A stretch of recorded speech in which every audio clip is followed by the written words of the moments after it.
వాళ్ళు ఇక్కడ మాతృశ్రీ children homes దగ్గరికి రావడం జరిగింది.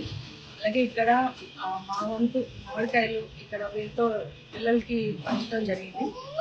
ఈ మామిడికాయలు పంచడం వల్ల వాళ్ళు ఒక చిన్న చిరునవ్వు అది ఆనందంగా అనిపించి ఇక్కడ ఈ పని చేసాం. సో వీళ్ళందరితో స్పెండ్ చేయటం, కాసేపు వాళ్ళకి కావాల్సిన అవసరాలు కొన్ని తెలుసుకున్నాం. సో ఇంకోటి, ఇది సమాజంలో అందరి వంతు ఏదో ఒక సహాయం చేయాలని కోరుతున్నాం.